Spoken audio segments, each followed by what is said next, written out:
What is up? Welcome back to All Things Theology. So, we are going through Philippians, and I think it is incredibly relevant because Paul wrote Philippians from lockdown. Kind of like we're in now, except Paul had chains and a guard. But in Philippians, he shares with us his secret to finding fulfillment and joy and peace in Jesus. That is what we want. And so, every weekday, I'm going to be taking us through Philippians, helping us to unpack all of that good stuff that is all about Jesus. Now, I'm a youth minister. I was talking about this stuff on Sunday night, and one of my young people asked me a really good question. He said, why was Paul locked up in the first place? So I am going to tell you in this video why Paul was in prison in the first place. The book of Acts from around chapter 13 essentially tells all about Paul's missionary journeys all across the world. He goes on 3 major missionary journeys that span a number of years at a time. In his first missionary journey, he travels all around Asia Minor, and then in the next one, he throws in as well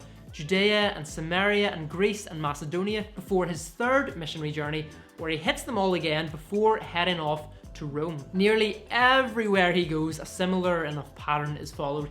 He arrives up in a city and he finds a synagogue where he preaches about Jesus. Some people like it, some people don't, and then he goes off and he preaches to the Gentiles, and again, some people like it, some people don't. Many people become Christians or followers of the way, as they get called. This is the way. But eventually, the Jews in that area, they'll get kind of sick of Paul because they think this guy, he is here and he is preaching all these lies, taking people away from God, so they stir up a bit of trouble and Paul has to flee the place for his life. Now, when we're asking why Paul was arrested, his third missionary journey is the one that we really need to think about. So basically, Paul is saying for a while, he says, I want to go to Jerusalem. And everybody is saying to Paul, they're like, Paul, if you go to Jerusalem, you will be arrested. And he's like, I don't really care.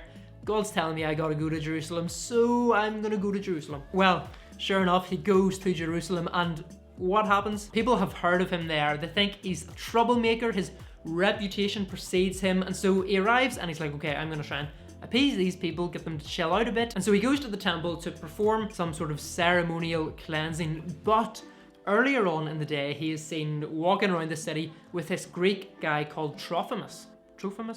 And whenever people see him later on in the temple, they assume that he has brought this Gentile into the temple, and that is a really serious offense. So it all starts kicking off, and Paul, he stands up and he tries to reason with these people, but the crowd decides, we would like to rip this guy apart. Then in come the Roman soldiers to kind of save the day. They pick him up, bring him up the stairs, and they say, this thing needs to go to court. And so it does go to court. Paul is brought to the Roman city of Caesarea. He's imprisoned there for 2 years, during which time he's interrogated and questioned and investigated a lot, but nothing really comes of it. And after 2 years of sitting around, hoping that he's going to be released, Paul uses his right as a Roman citizen to say, I appeal to Caesar, and it's really dramatic and cool. So he's brought to Rome, and that journey in and of itself is a story, but again, similar thing happens to him. He's left imprisoned, no one is getting around to hearing his case, and so he's not proven guilty, he's not charged with anything, but he's also not released. However, on the voyage to Rome, and presumably when he gets to Rome as well,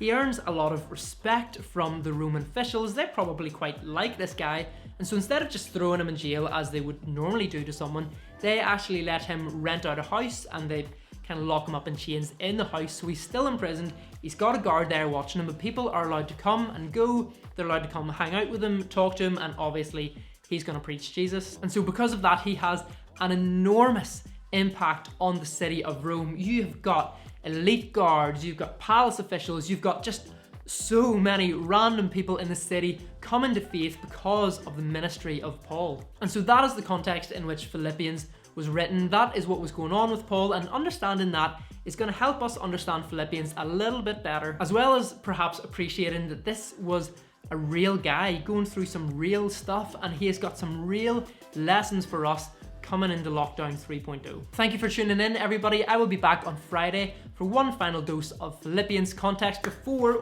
next week we get stuck into the text. I'm looking forward to that. Hope you are too. If you enjoyed this video, please do hit like and make sure you subscribe so you don't miss them. But until next time, God bless.